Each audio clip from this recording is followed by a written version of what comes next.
Excellencies, esteemed forum participants, colleagues, and friends, please welcome to the stage Ambassador Nathalie Chouard, Director of DCAF, Geneva Center for Security Sector Governance.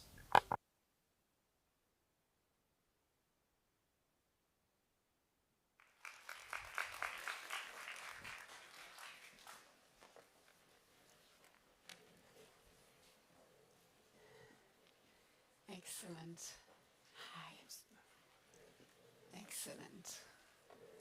Okay, good afternoon, everyone. As you heard, my name is Nathalie Chouard, and I'm the director of the Geneva Center for Security Sector Governance. And I'm very honored and thrilled to be with you this afternoon and with our four amazing panelists. We have the immense responsibility to bring the forum to a close, or almost, come up with concrete solutions, and keep us all hopeful. So now the title of the final panel is Intersecting Crises, Join Up Solution. And our panel is recorded and live streamed on YouTube. So we have heard a lot since Monday about the scale and the number of challenges that our world is facing. I think the introduction panel set the stage clearly about that. Wars, hunger, inequality, environmental crisis, and a lot of distrust at so many levels.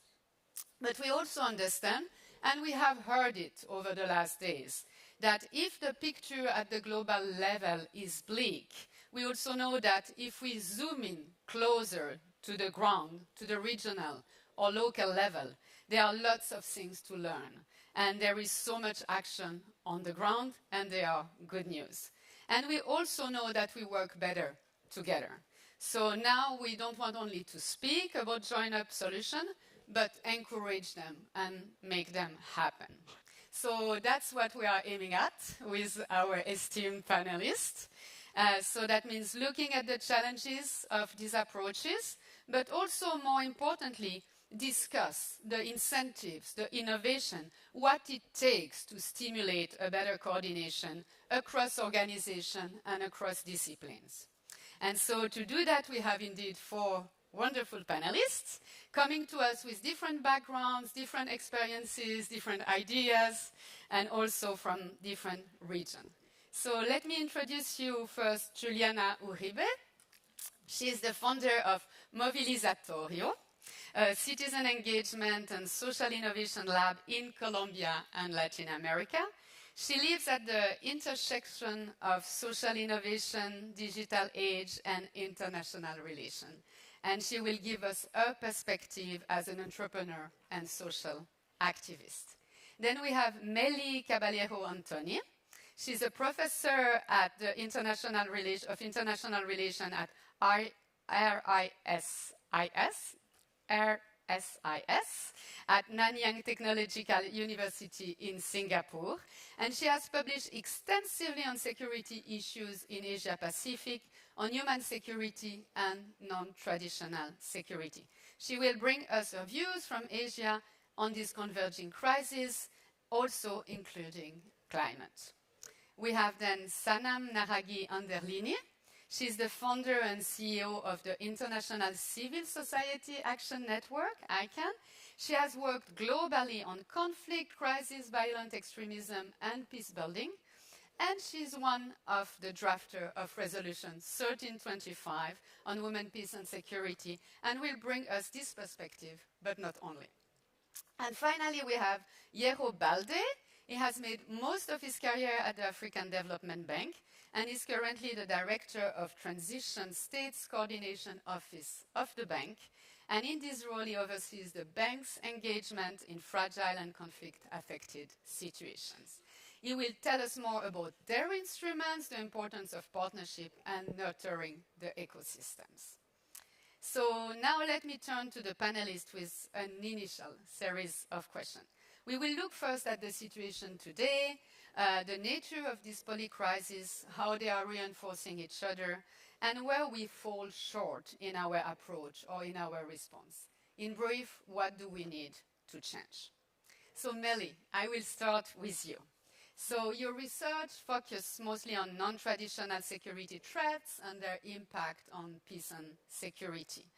And what does this research tell us about these poly-crises and how they are interconnecting, how they are amplifying also each other, which we have heard over the last days? Thank you, Nathalie. I will start by stating the obvious, that indeed we live in a world of polycrises with multiple challenges converging, threatening our existence and our planet. But if you like, there are two types of crises or polycrises. One is the one that we have been always reading about or watching in the news. This is the crisis that's as a result of interstate wars, something that we had not expected in this century. It's supposed to be a peaceful century. The last 2 days we talk about the war in Ukraine, in Gaza, and other places. But there's also, and I'm coming from Asia, the concern about the growing major power rivalry between the US and China that has come with its own problems. On the other hand, we have what we call the non-traditional security challenges, whose causes are not from major power competition, but rather from the way we have dealt with the planet.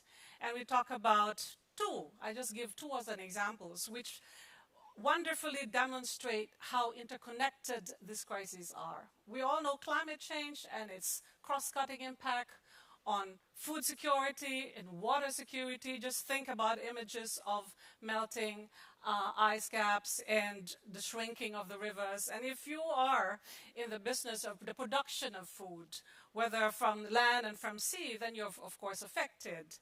And when you think about the impact of climate change on health, and if you want to segue to focus on a major health issue, it could be as a result of vector-borne diseases, although there's a lot of investigation as to what has happened. But in the last 3 years, we were witness to humanity, to what they say the 21st century greatest threat to humanity. And this is the novel pandemic, COVID-19 pandemic, which is of global proportion and not seen since the last 100 years. It was, as many observants would say, it is unprecedented, first in 100 years. But pretty soon, because of its impact on mobility, because of its impact on supply chain disruption, because of its impact on many other issues, whether it's in jobs, then we had, just a year after, or just a few months after the outbreak of the pandemic, we have seen one of the worst economic depression around the world, and as economists would also say, the worst since the 1930s depression. So all of this coming together, right, they're all challenging the way governments have to deal with these issues. We found out that in dealing with particularly trans-border issues, whether it's climate change or pandemics or economic recession, we find that governments are no longer able to deal with this. The capacity is fully stretched. So when we deal with these issues, we also have to be reminded about embracing sustainability, about investing in technology, and sometimes, depending on where you are, the agenda can really be quite overwhelming. So just three things. The impact of this intersecting crisis will have significant implications on, one, the actors that are involved in the provision of security, whether it is the state or other states working together, and the other actors out there, whether they're non-state actors, civil society groups, business, the private sector, and all the other civil society or NGOs that are involved in any of these areas. Second is we are affected in the way we do things, in the way we govern, for example. When we think about how we deal with disruptive technology, do we have the right mechanisms? Do we have even the institutions that deal with it? And when we think about how we do things, we're not we cannot only be reactive when we do things. In public health, the mantra now is to prevent, to detect, and to respond. But how are we doing when it comes to dealing with climate change? We're talking about preparedness. We're talking about localization. So all of these are all coming together. And the third is it also then impacts on the kinds of norms and practices that we're all used to.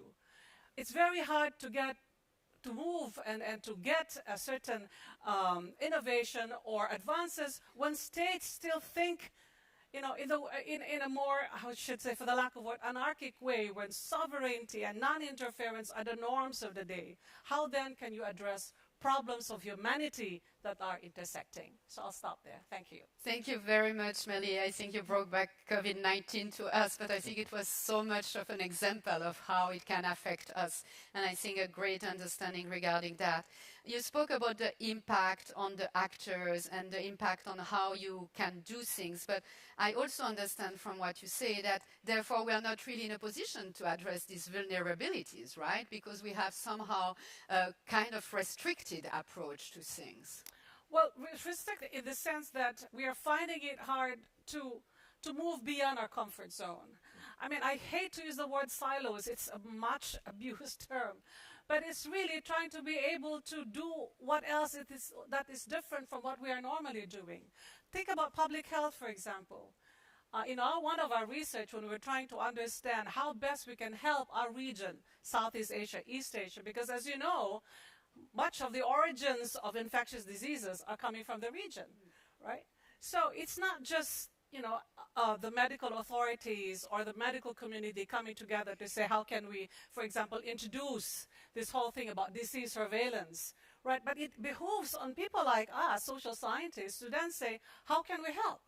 And when we approach scientists, try to understand and speak the language, there's actually pushback because the impression is, what is a social scientist doing in the area of public health? So it's not just the siloed part of it. It's really the kind of, if you're used to doing things this way and there's something new, you find it hard to adapt. And I think adaptation is not just a process. It's not just something that you talk about when you think of climate change, right?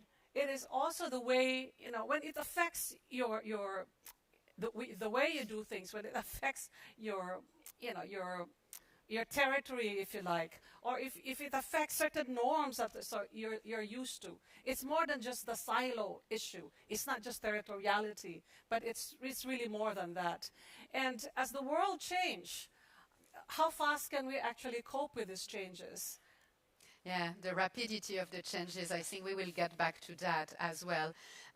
So Sanam, I will then move to you because, we said it changed the way people react to crises, right? But it changed also the impact, and there is a different impact on the ground. And you are working with these people. You see what's happening on the ground, and you see how it impacts also people differently, right? And for instance, women and girls. But there are also so many commitments, and we spoke a bit about that yesterday when it comes to women, peace and security, but also when it comes to the nexus, right? The humanitarian development peace nexus. And we also know that we are not where we should be in terms of the implementation of our commitments, and that there is quite a lot. So how can we really be there, get there, translate our commitment into practice? And I want also to know, when it works, why does that work? And if it falls short, why it does fall short? Thank you. Thank you for having me. I'm going to put it on the table here. We are sitting here talking about peace and development, where right now in Rafah, the most horrific assault is happening. And of course, those of us in this room, we think about Rafah, then we think about Sudan, and we think about all the other places.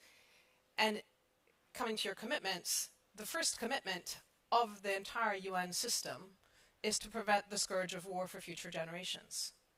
And they failed. The Security Council, the UN Security Council, is the unsecurity council because every single member of the P5 is involved in perpetrating some horrific violence somewhere, either through the sale of weapons or through direct involvement, whether it's in Gaza or Myanmar or Ukraine and elsewhere. So that's a reality we have to just acknowledge. It's a really uncomfortable reality, but it's a reality because we're living in a state of what I call a geopolitical tsunami. Everything is up in the air. I mean, with dark humor, we laugh at the fact that the Houthis are doing something good for Gaza. I mean, it's absurd. There are no good guys in the room anymore, right? Everybody is somehow implicated. And yet, if we had to redo multilateralism and if we had to redo what commitments we have to each other, we would still come up with a multilateral institution, we would still come up with the UN Declaration of Human Rights, and we would still come up with the kinds of resolutions that are in the Women, Peace and Security Agenda or the Youth, Peace and Security Agenda, not because they came from enlightened Western countries. If anybody thinks that the WPS agenda came from our lovely Nordic friends or our Canadian friends or the UK or the Americans, let me disabuse you of that. It did not. It came from women in war zones back in the 1990s. We had massive consultations from women in Sierra Leone and in Liberia and in Guatemala and in and in Israel, Palestine and so forth.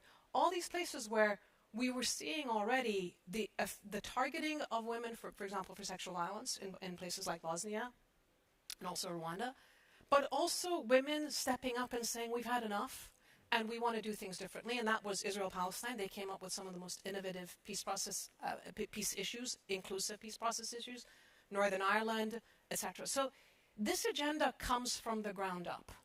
That's really important. It would exist if it didn't exist. We would have to recreate it. Now, where are we right now? What we're seeing, at ICANN, we have a network of local, independent, women-led peace-building organizations in 42 countries. These are our partners. What I'm seeing, and with COVID and so forth, we saw this repeatedly, is that there is a separation of power from responsibility. The powerful are doing whatever they want to do. They start the wars, they initiate peace processes that you can tell from a mile away are about to fail.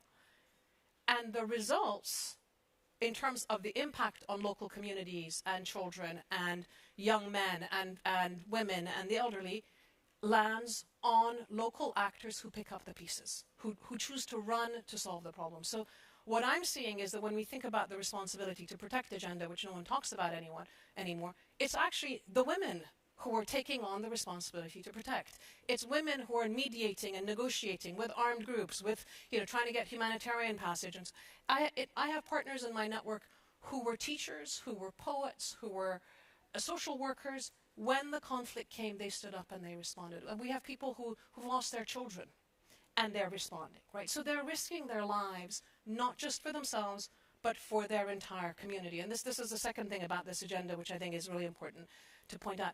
Women peace builders are not saying we want to be at the peace table or we want to be involved in these processes for peace for women. They're saying we want peace for everybody. They are working with young men. They're working with the elders. They are there for their communities. And yet, we are stuck in this kind of weird Groundhog Day of every year, 24 years in a row, somebody says, what's the evidence of women doing something? We have more evidence than can fill this room. Why should we? Oh, it's cultural that the women are excluded. Well, if it was cultural, it would look different in Colombia than it does in Nepal, than it does in Afghanistan. It's not cultural, it's about power. And the reason why the men with weapons don't want the women there, and the women peace builders, is because the women peace builders hold them accountable and put a mirror in terms of, are you really credible? Are you really legitimate? And that brings it to our field of practice in the mediation world. If we don't start to genuinely think about peace actors, as not only equal actors, but actually more legitimate actors than the armed actors in the negotiation and the resolution of conflict, we're going to be sitting here in the next 5, 10, 15 years talking about the same things with the situation getting as bad as it is.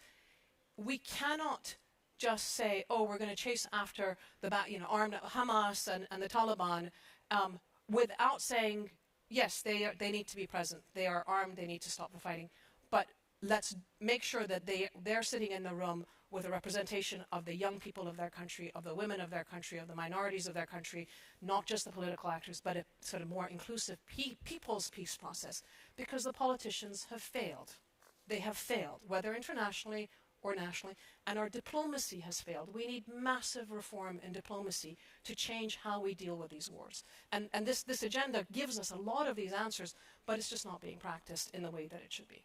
Thank you, Sanam. I think very clear call for what needs to change and already kind of solution to bring to the next step. And also for bringing, so for me, in a moving manner, what it means really for the people on the ground, and also what the power of the people on the ground when they want to get change can realize, and reminding us of where it comes from. I will come back to the solution at a later stage. But Juliana, now you are also working somehow on the ground, and your organization work in peace building and development. You put really the people at the center of your approach, their agenda, their participation, and you were very clear about the inclusivity and the need for having inclusive peace processes. So you take really an holistic approach to that, and an holistic approach that is grounded in reality. So what does this approach bring, and what are the obstacles when it comes also to taking such a road? Sure. Let me start by sharing a story of how we got to a holistic approach. And it was when the peace agreement was signed in Colombia, and we started a movement that was connecting many of the change makers, the leaders, the peace builders on the ground from the youth. And we started visiting the regions, talking to them, and we also built a crowdfunding and sourcing platform for peace where we ask all of them, what does peace mean for you? And this was in a moment in which 300 pages of legal text from the peace agreement had been published after many years of negotiations, and everyone, the media, was talking about the content of the peace agreement. And what the youth said is that peace for them meant having food at the table, meant having access to education, meant having access to opportunities, meant having access to quality information, meant having opportunities even in the rural regions. And immediately we said, okay, if we are this peace building lab that is gonna work on citizen engagement for peace, it means that we need to understand what peace means for the people. And I would start by saying that the first challenge is that it's very hard for many of our partners to understand the holistic approach, because people sometimes ask you, why don't you just approach very deeply the climate issue, or approach very deeply the management of violence at home? And we say it's not the way people live, and it's not the way that people approach their needs. When you ask them, they have a set of issues that they need, and they don't separate the issues in the silos that you were mentioning, or in the ways that institutions are organized. They live a day, in a day, they acknowledge how many things they really demand from us. So I would say that's one of the obstacles. The second obstacle that I want to raise is the part of, like, with the holistic approach or without the holistic approach, building peace from the ground up is making a lot of people face a lot of security reasons. Imagine this room full of Colombian leaders. Those leaders have been killed in the last years. More of 1,000 leaders have been killed, and I want to raise this to this global scene. So that's a major obstacle, because these have been environmental leaders, defenders of the territory, defenders of human rights, advocates for land rights. And definitely, I think another obstacle of this approach is that consolidating peace takes time. And many of the political actors and even illegal actors want to understand who has the representation of civil society, right? And I think that's one of the big challenges that it comes when taking this participatory approach. And we feel that there's like a way in which this can be solved, that is technology that has been able to broker so much and can help organize the relationship between the institutions and the people on the ground. On the benefits of this holistic approach is that people need to be part of the peace building processes. This is something that has been raised, but there is a how this works. And if we are not connecting people where they are and connecting them with the issues that they care, the approach and the engagement is not gonna be successful. But more importantly, all the time, all the resources that we spend on the peace negotiations will be lost, because peace does not sustain when people are not at the center and when people have not been involved from early on.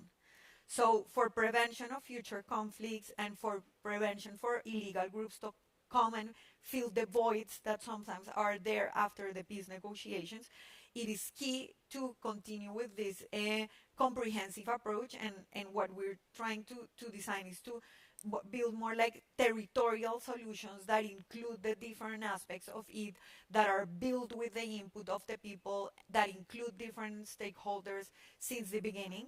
And of course, the challenge of coordination is huge. Sometimes it moves much slower than you want, but when you really advance, that advancement is sustainable in time. Really transformational. But I think many things that echoed to Saddam, I would say, discussion earlier on really the things that take time, the need for inclusivity, for having this bottom-up approach, to be local and locally grounded. And then I have a follow-up question, and you and me, we discussed about that earlier. I mean, your organization started in Colombia, in Latin America, and now you are making the step to going to Africa as well. So you are going from local to global in a way. So how does that go, and what is the idea behind that, and what kind of added values? Yeah, so I think that we've had such a big chance to learn from peace building, new approaches and innovative approaches in Colombia.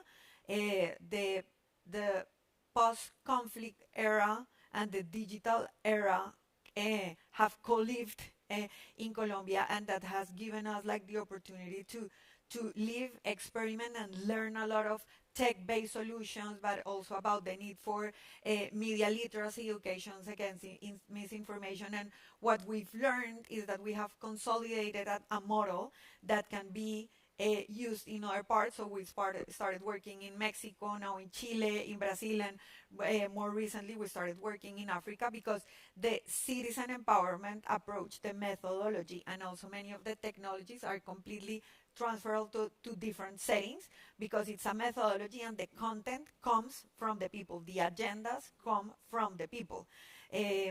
So that has been an experience, and I think also after the Black Lives Matter movement, where so much of the philanthropy has also been thinking about the diversity and diversity in leadership of organizations doing global work, this window of opportunity started to open for more global South-led organizations and more women-led organizations to do more global work. So it's hard sometimes for people to see me not as a Colombian working in Colombia, but outside of Colombia. But this is kind of the narrative and the imaginaries that we want to shift, and we want to prove in Movilizatoria that this can be done. Yeah, fantastic, bringing the transformation further. So great example. Yero, I will close this first round with you, because I mean the African Development Bank approach towards fragility is also an holistic approach. It also put the nexus at the core of your program. So how do you concretely apply this perspective? And I also understand that you link investment, security, and development all together. So it means that you need also enhanced partnership, right? Yeah. So how can we strengthen them and strengthen this approach? No, thank you very much. And of course, thank you also, Cipri, for the opportunity to be here. But, I have one observation, over the past 2 days, most of the panels have more females, so this is really kudos to the women for their drive for peace building across the globe. And we hope next year we'll see more men also joining you in this drive, because this is really something that is very glaring out there. And it just speaks to what Sanam was saying as well. Now, coming back to the African Development Bank, we are currently implementing our third fragility strategy. And this strategy has been informed by 20 years of experience, which of course has also been evaluated by independent evaluators. So all of these lessons inform this new strategy that we are doing.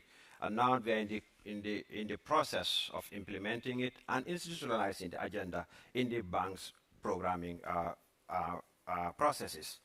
And one of the key ways in terms of the approach that we adopt is to make sure that we streamline, and systematically apply fragility lens and peace lens in all our operations that we finance. That means what? It means really improving our knowledge of what are the peace levers, improving our knowledge in terms of what are the drivers of fragility, so that our choice of intervention areas and the design of those operations respond to those drivers of fragility, but more importantly, to identify the source of resilience which we need to build to help us prevent these conflicts in the first place.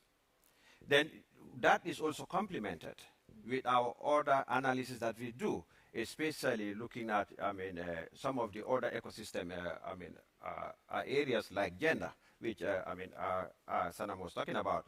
We look at our investments with the lens of making sure that we are optimizing the impact and the results we are getting, not only in terms of women, in terms of the economic empowerment, but women as peace agents as well. We also look at the other driver, because when Melly came in, she talked about the multidimensionality of the challenges that we face, and then one of them is climate change, the most obvious one. As part of our approach in terms of dealing with fragility, trying to make sure that we create a peaceful environment, we try to invest and also make sure that our investments are climate proofed. We also make sure that the investments we make are about, over 40% of them, are of renewable energy, and that means that ensuring compliance with the Paris Agreement as well. Beyond all these things also is for us to make sure that our investments do no harm. But we go beyond do no harm. We have the intention to do good. That means that because we believe that to get peace, the intention has to be there from the onset. The investments you design have to get that intention from the beginning, and that is where we also put a lot of emphasis in that streamlining process. And this is mandatory for all our operations that go to the board. All our operations, we have to go through that. There is no project, especially the ones that are our sovereign operations. None of them will be approved by our board without us being indicating whether they are actually fragility sensitive, they are peace sensitive, and of course they do no harm and have the intention of doing good. That is a fundamental principle which has helped us in terms of making sure that we make headway in how our investments are achieving peace outcomes on the ground. But the other thing also is to make sure that we stay engaged and then and be ready for the long haul, knowing that this is a long-term process. We make sure that we streamline our business processes. What that means is that we have to introduce some flexibilities that allow us to work with non-state actors where necessary. Because sometimes, the state could be a stumbling block. You have to be innovative to allow you to work with them by coming up and supporting local solutions that can bring about the change that you want. And in doing that, what we've done over the years is really to look at, be bold enough in improving some of our policies. Like in our procurement policies, we have what we call fiduciary principle agreements signed with most of the UN agencies. We are now expanding this to even include international non-governmental organizations like ICRC, which allows us to work in active conflict situations, but also gives us the flexibility to go in areas where traditionally you will not see a development finance institution going into in terms of trying to address the root causes of the conflicts that we see in these communities. And a typical example would be the work that we did with ICRC in the Sahel, in conflict zones. And it was dedicated towards really addressing the needs of women, but more importantly, how do we enhance the capacity of these women so that they can be peace agents in those active conflicts? And we're already seeing peace dividends coming out from that investment. So we want to do more of that. And that is why we are now trying to sign an operational framework agreement with the ICRC. In all this, what is coming out very clearly is that we need to be community-centric. And I think Juliana mentioned this, where we have to be people-centered. And this is becoming something that we do in all our investments, even our infrastructure investments. It's not about the road that you build. It's more about how much social capital you are building in your intervention zones, how much social cohesion you are building in your intervention zone. Now, on the second part of your question, which is about the partnerships we are building, we are able to do all this because of the strategic partnerships that we have built. We build these partnerships across knowledge, across the main intervention areas, but also with the civil society and the private sector. Just this afternoon, we are going to sign another MF understanding with CIPRI because we need evidence-based data to inform our programming. Fantastic. We will come to the evidence base as well, and I have a couple of questions on the timing as well. But I think you were very clear about like the social resilience, and I think you also spoke about that being grounded in the society in which we work. The do no harm, I think, is also absolutely fundamental, because if we speak about partnership, I mean, what does that mean for our partners? In what do we engage them? And people-centered security. So I think it was quite clear during this first round that we see the importance of contextualization, taking account the local knowledge, taking account research and serious research. Mainly, I will get back to that because we need strong kind of data baseline to start the work that we are doing, and the local the local culture. Sorry, I lost my voice. And and be willing really to embrace this ecosystem and be more community-centric. So now we know what we have to do, right? And we've been discussing quite a lot about that. So let's focus on the incentives or on the evidence, or how does that work? What are the good practices when it comes to that? And also what we can scale up, because I think that's an important part, is what kind of model can we continue and build up on that. Sanam, we will try to do a second round a little bit shorter than the first one, but we are indeed navigating this changing world, and we need new policy approaches. So what kind of incentive do we really need to encourage this cooperation between us? And not only that we work together, but that we work effectively together for the benefit of the people that we are working with. And that's across discipline, organization. So how do we concurrently can get there? Complicated issues. So number one, who is the we? We have to be very clear about that. I sit in civil society at an international level. I have counterparts at the international NGO context, and we need to have difficult conversations with each other, because my approach to ecosystem actually isn't about scaling up, it's about scaling across. I really believe that we need to have multiple local organizations that have come about themselves, not that I go and open an office and hire people, but it's genuinely people who've chosen or identifying what I call, it's like talent spotting, the people that have already chosen to risk their lives or commit their lives to their communities, connecting them to each other and to the world beyond and horizontally across countries and so forth, and complementing each other. So it's not a binary of, oh, we used to do international, now let's do localization and destroy the international structures. It's really understanding what is the role of an international NGO, like the one that I founded and run. What is the role of a UN agency? What is the role of the bank? What are the comparative advantages that we all bring? We've been saying for a long time that we need to talk to the private sector in a constructive way about why peace is of value to them, for example, right? Well, we all know if a bomb goes up, your tourism industry is shot, it's gone. Your insurance goes up, but where is the space for us to have a practical conversation? It could be at the African Development Bank, it could be the World Bank, it could be the UN.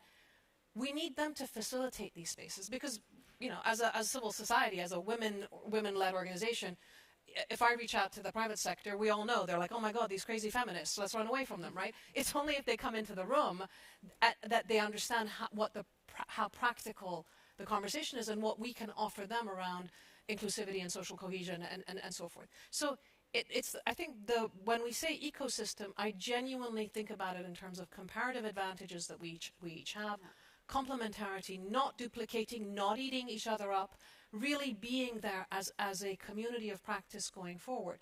That's one thing. The second thing that I think we are really missing in our community, and this goes back to Lederach's work, is that when we think about change, there's personal awareness that causes change of behavior. There's relational issues that can bring about change, which is a lot of what peace building is involved with. There's a policy world that we've done plenty of work in. The one gap that we have is actually reaching out to the public, to the culture, culturally. In the public domain, we don't exist. If we existed, there'd be at least 3 protesters outside, right? We are kind of invisible. I was at the Munich Security Conference in February, and they were talking about 60 years ago and 60 years forward, and the points of time were end of World War I, end of World War II, and then today. The end of the Cold War, the peace dividend years, the 90s, whatever it is, which is where our field of practice came into existence, didn't even merit a point of conversation in that space, right? So we don't exist there. We're not in the public imagination. We're not in the cultural space. And we need to be.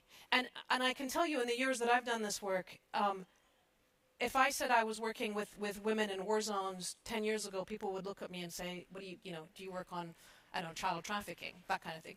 Now when I say, they're like, oh, that's really cool. And what we've seen is that by putting some of our messages on TikTok, so it's this new generation and the tech question, there is a huge thirst and interest from the public now because they're seeing the problems of the world, right? They want solutions.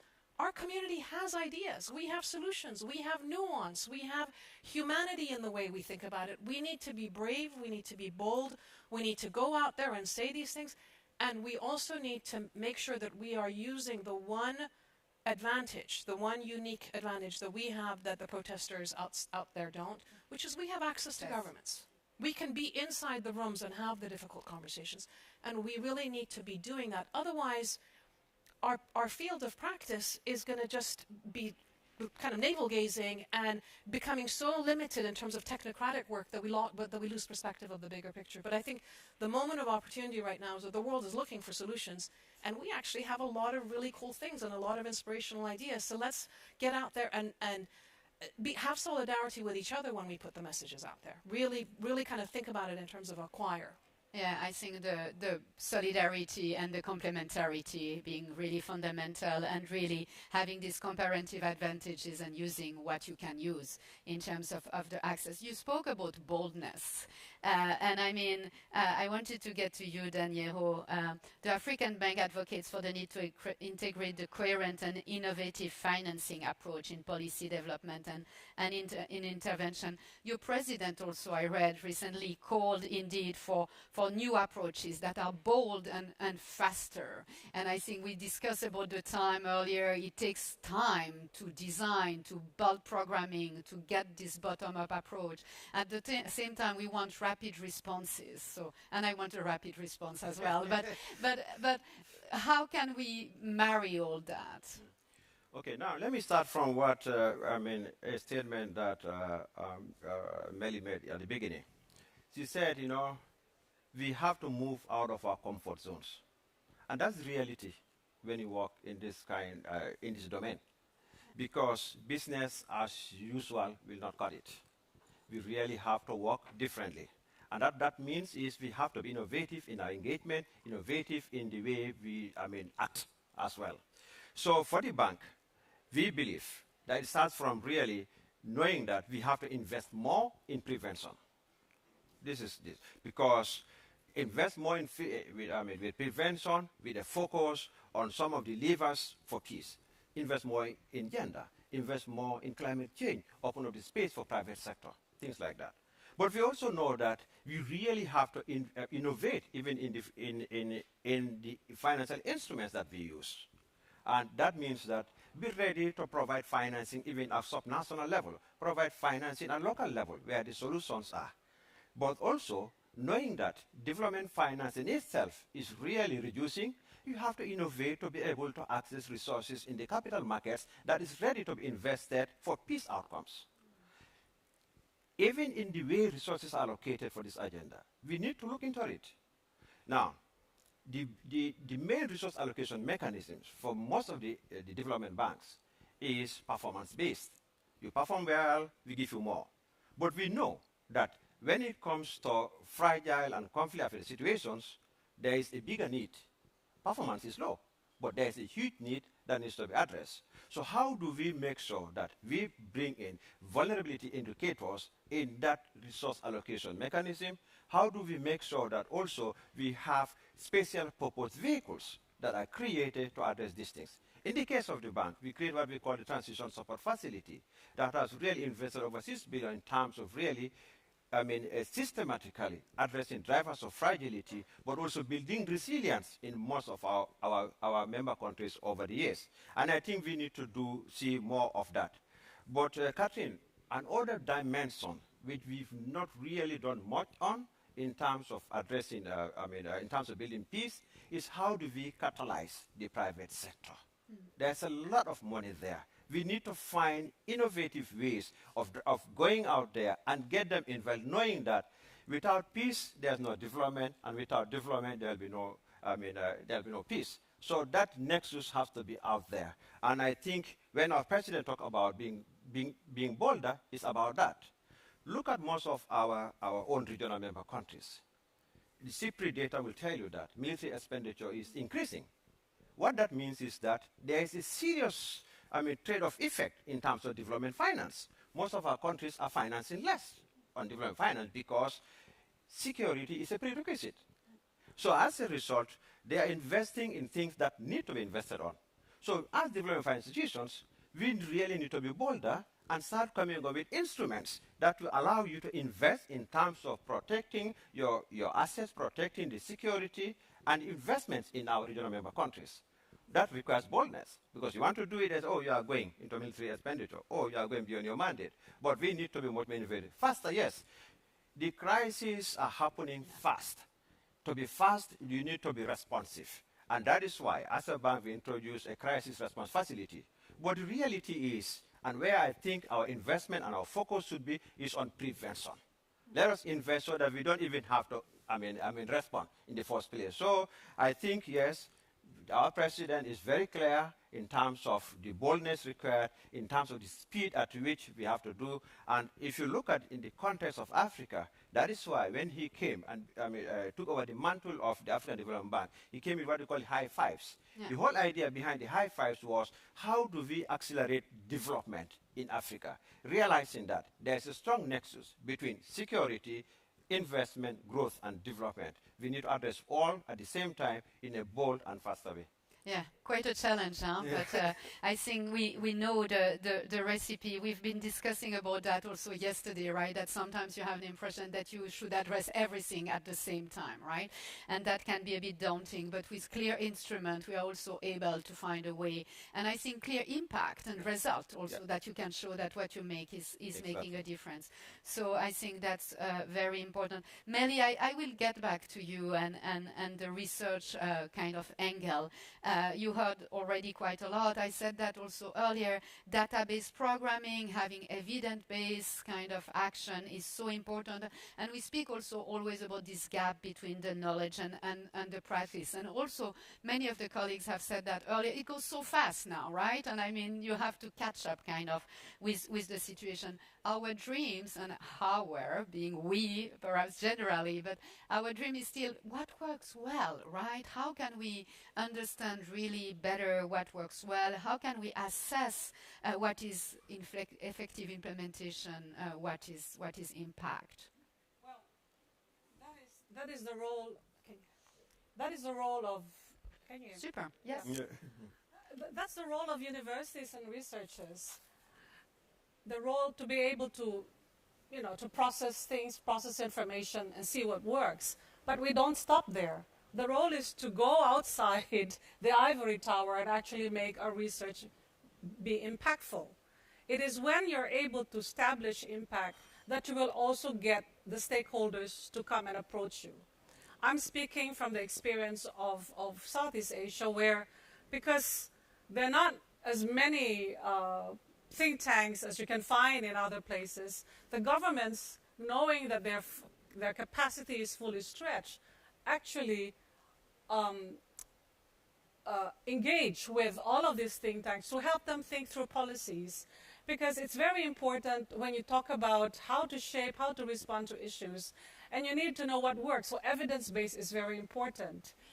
And so making your research more impactful, but actively also engaging so that the governments will know who they can turn to if they need the help of researchers of the epistemic community, and as well as other international organizations, foundations, humanitarian foundations, and even civil society groups. We find that a very good example is we have a program on food security in our university. We are not an agricultural science, we're into policy. But because food security is very important for many farmers in the region, right? And there's this thing about how do you deal with climate change? And there's a lot of talk about using technology. So how can they make use of technology? And so what we did was to engage with, for some of, convene experts together and understand from them what actually works. And the business of being able to translate knowledge is very important, right? Not just put them in big reports for governments to read. They don't read anything beyond 3 or 4 pages. Yes.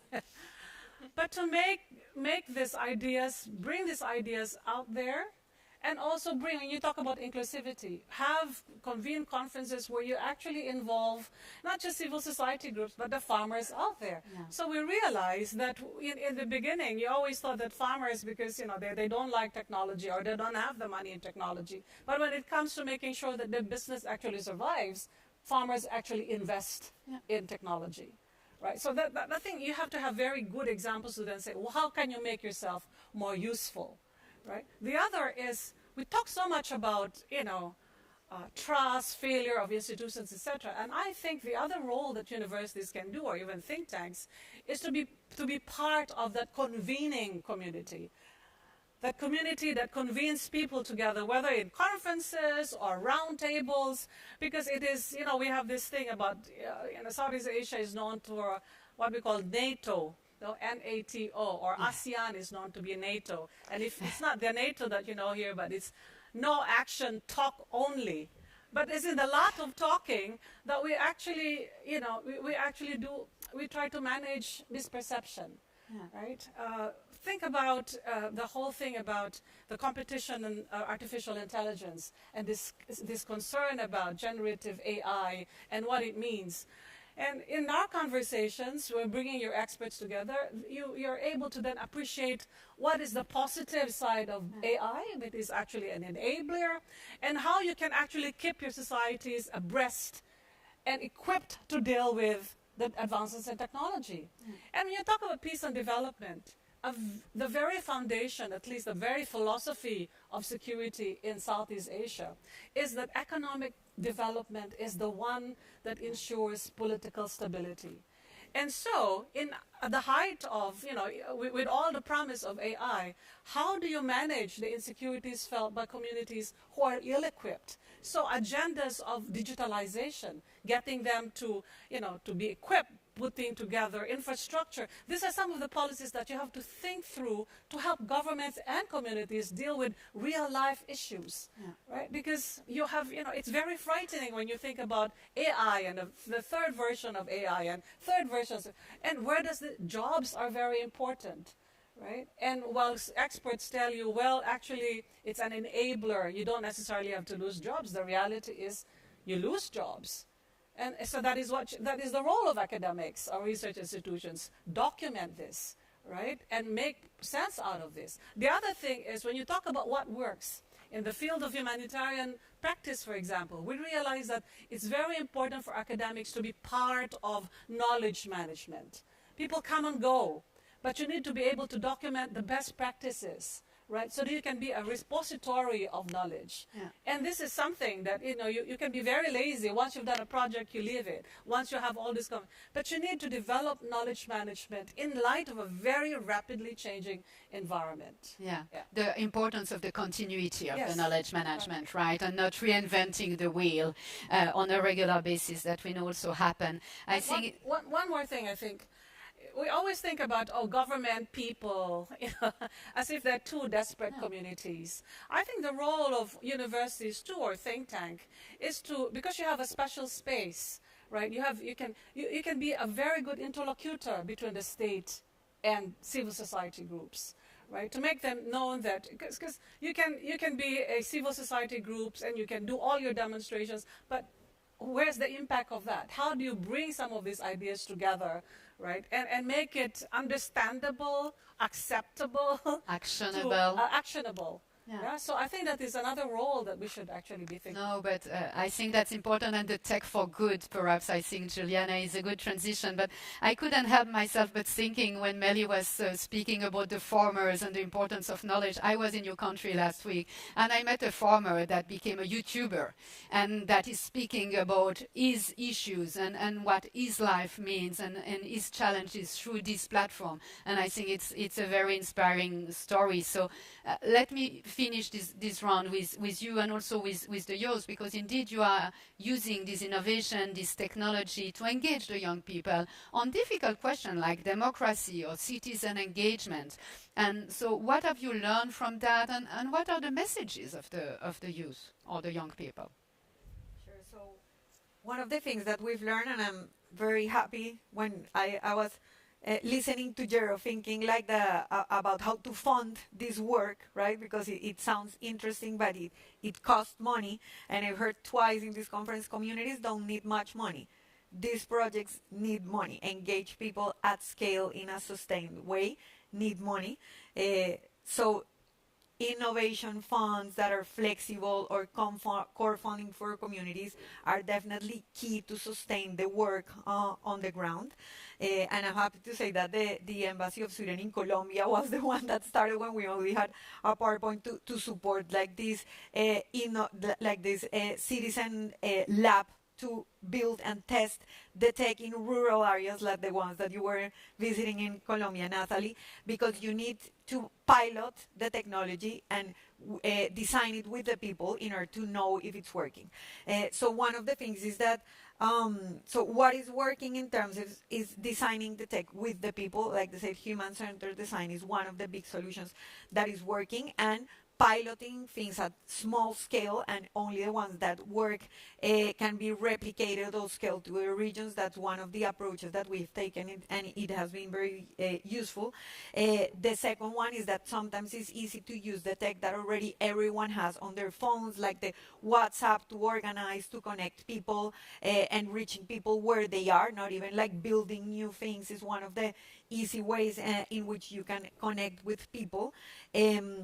Another thing that we learned that it's working, and we have done like impact evaluations on these projects, is media literacy and digital education is key. Like in the South, we have little power of how the big tech companies work or behave. But we can educate people so that they know how the platforms work, how they can use the platforms, how they can leverage the power of the social networks, but also how to prevent fake news, how to prevent polarizing narrative. So it's very important to acknowledge that technology has democratized a lot of access to information, but you need to be empowered on the other side of your phone with quality information to know how to surf and navigate this huge information ecosystem in which we are. So that's another one of the key messages. But another one that I wanted to leave is that tech is great, but it doesn't replace in-person trust and network building.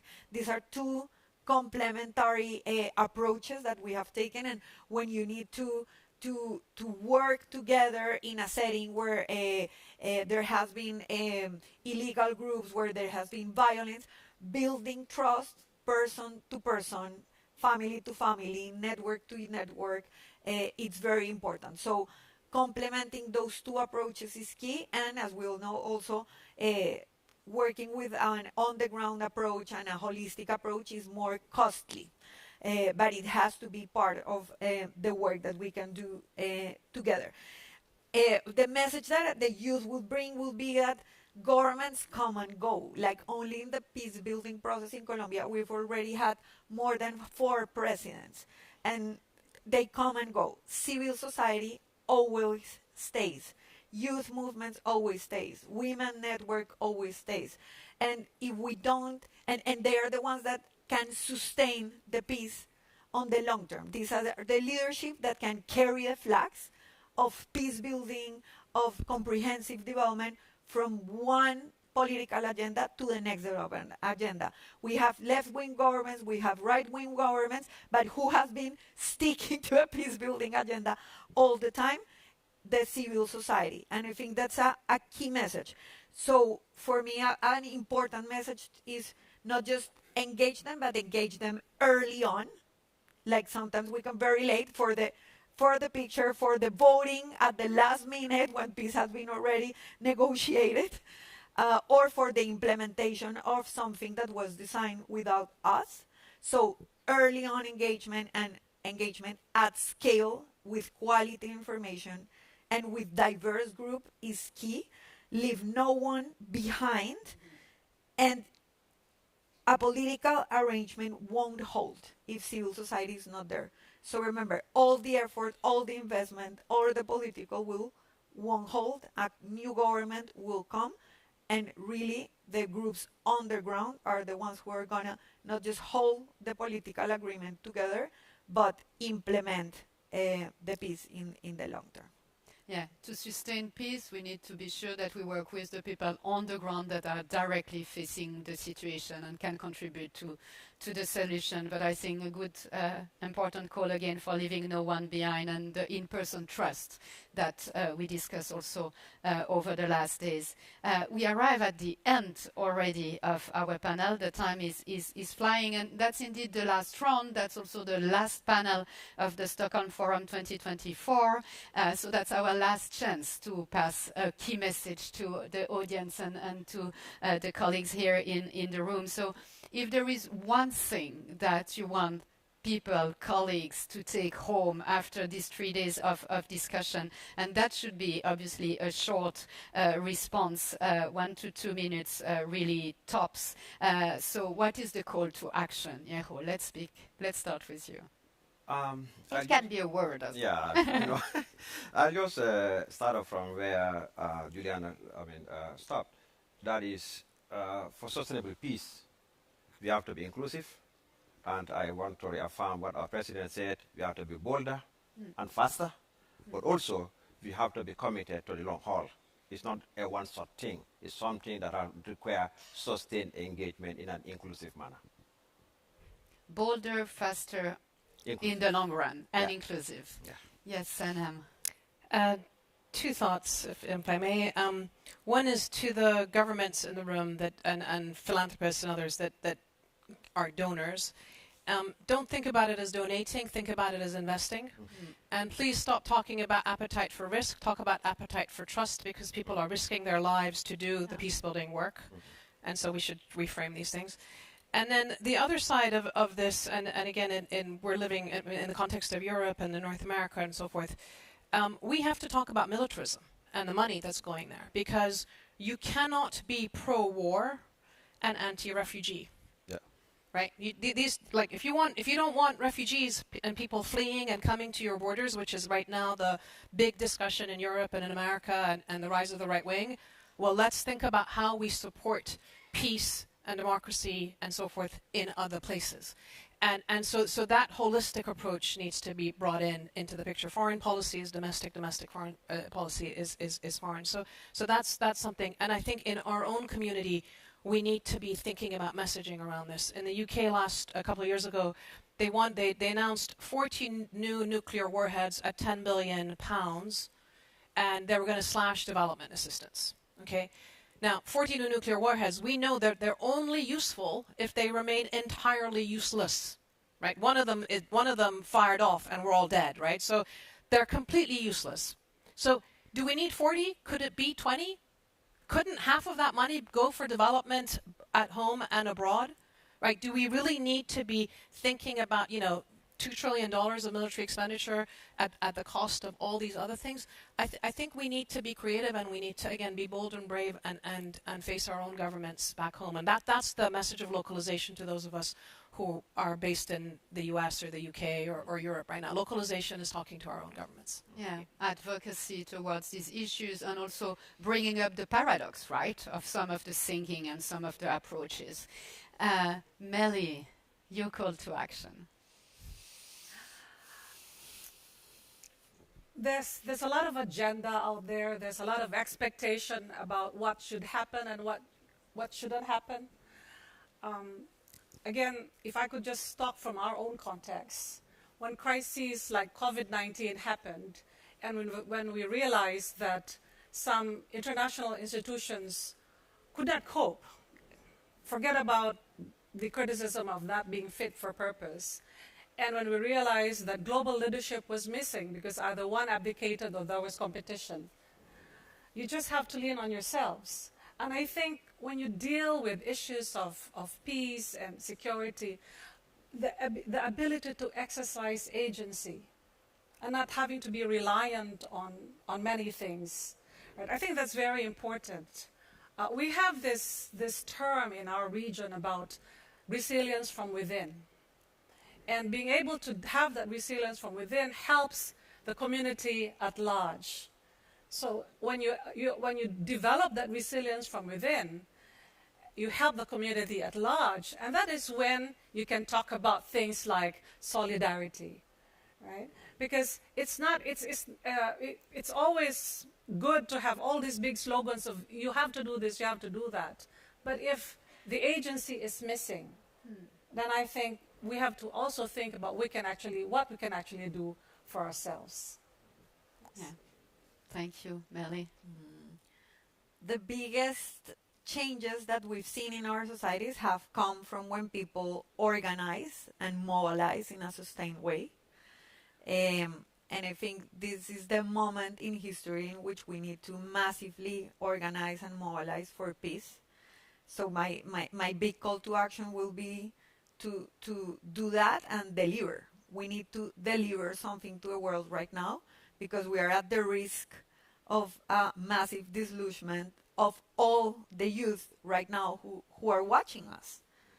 So I think there's not a lot of time to deliver solutions on peace, on climate, on rights. And I think a lot of the people here in this room and the people who are watching us have the power to do a lot of things in a quicker and more effective way. So the invitation is to collaborate, organize, act, be bold, and do what you can do to stop what is happening and where the world is heading at the moment. To stop the world being upside down. No, thanks a lot for all of that. I think that the challenges are pretty clear, right? And the risk also that we have in this situation.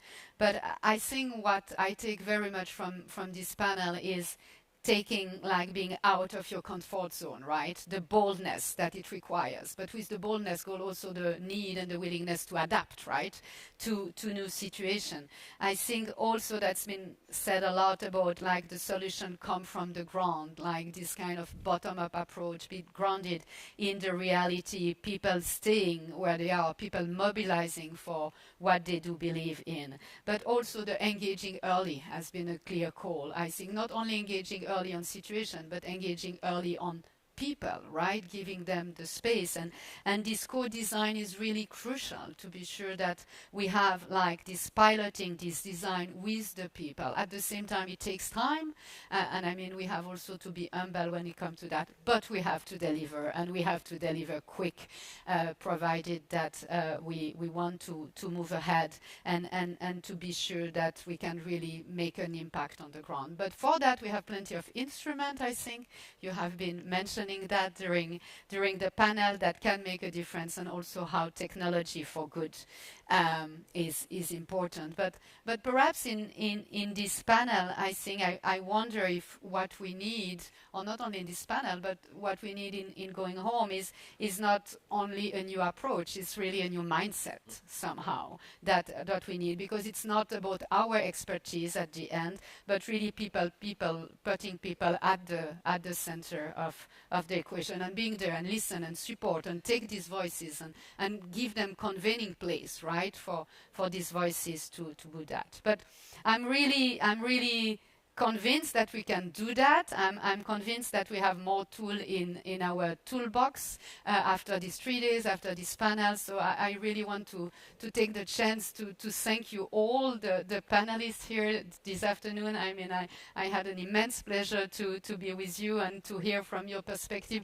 There will be so much more to discuss, but it was already a very important round, and I'm happy that we have also a chance to continue that. But I also want to thank you everybody, and also to thank CIPRI for these 3 days of discussion. That was my first participation at the Stockholm Forum, and I enjoyed it very much. I know that I get home with lots of things and lots of reflection and lots of learning. I think we spoke about learning quite a lot also over these last hours. So we did a lot to listen to each other, to really hear different perspectives, to mingle, as you pushed us, Dan, during the first day. So I think we did our homework on that, and now we are going home with this new perspective and knowledge. So almost as a Swiss clock, I'm happy then to give the floor to Dan Smith, who is the director of CIPRI, and I guess also doesn't need an introduction. But thanks a lot for that, and thank you, everyone. Thank you, Natalie, and thank you to the panel. It was really great. I think you could understand from the discussion in the panel, you could see the arc of the forum as we had thought about it and discussed with the many partner organizations who are actually responsible for putting on the panels and the sessions during the time. The arc going from thinking first about the problem, unpicking that problem, getting into the detail, and then seeing from that the ways through. And I think that, you know, I think there really have been some great discussions. I was pushing you to the mingle, as you said. And I think those of us who've been to lots of conferences quite often say, you know, what was really good was the networking, which we mean is everything that happened outside the conference sessions was quite a lot of fun. And during the conference sessions, I pulled out my phone, actually. And I don't think that's what's been happening here. I mean, not from my experience of the few sessions which I have been in, not from the direct feedback that I've heard from some people, not from the conversations I've overheard. It feels to me as if we have had a really good level of engagement and of discussion of a quite broad range of issues where we've gone into some depth, not got lost in the weeds, not gone right down the rabbit hole of anything, which I think is also important because one of the themes that we have been talking about is, of course, is linked problems and linked solutions. And in that work, we need both to have the focus and the expertise that can go deep, but we also need to be able to link to the other areas of focus and expertise that are also equally important. And I've come across the reference to this as T-shaped expertise, you know, where the vertical line is this is the thing that I know, but the crossbar is my respect for the other fields and the other things that other people know. And that's an extremely important part of getting things integrated. Another bit of what I wanted to say is that when we talk about the polycrisis, I think that one of the things we don't always touch on is that part of it has been a crisis of confidence. Been knocked, right, by the COVID crisis, by what was done, I mean, COVID nationalism was really, I mean, it was a kick in the teeth for, you know, much of the world's population, including those who were actually benefiting from it, because we didn't want to benefit from that kind of approach to vaccinations and inoculations. And the war in Ukraine and the horrors with Gaza, and then recognizing the more than 50 other wars which are going on at the same time, and the climate crisis, and and as you go on, adding and there's this kind of, well, what do we do about it? What can we do about it? It's words like being used like broken, that's the end, etc. And that's to do with the crisis of confidence. That is part of the polycrisis. It is a kind of a cultural aspect of it. And I think that one of the things that I feel that we've seen here a little bit is that being able to move beyond that. Yes, things are difficult. Yes, things are bleak.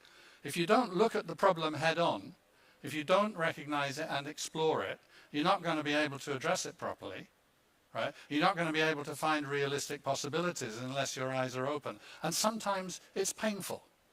Sometimes it is. And we just have to acknowledge that, and then we move on.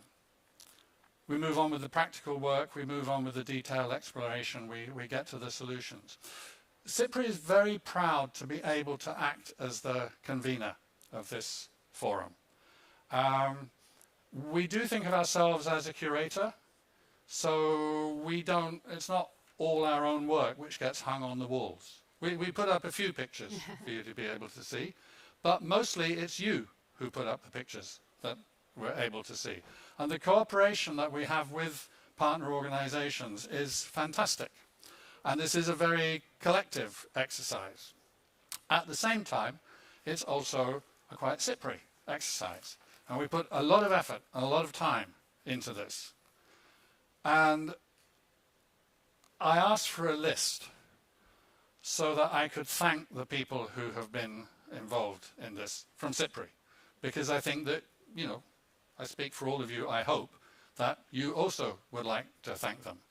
But it turns out it'll take until about 3:35 this afternoon if I go through the full list. But there are the people who have been putting on the panels. There are the people who have been speaking. There are those who have been moderating. There's a team of people whom you've seen. Within that, there's a core team, and within that, there's a leadership team of the core team, of the broader team. If you bump into people and they have a kind of a CIPRI look about them, please do say thank you. Some of them you can recognize by the little badge, which our Director of Communications brands us with. I have about 20 of these at home because I keep on losing them. But some people you'll just have to guess, and maybe if you thank somebody by mistake and they're not CIPRI, that's okay, because everybody deserves some gratitude for this.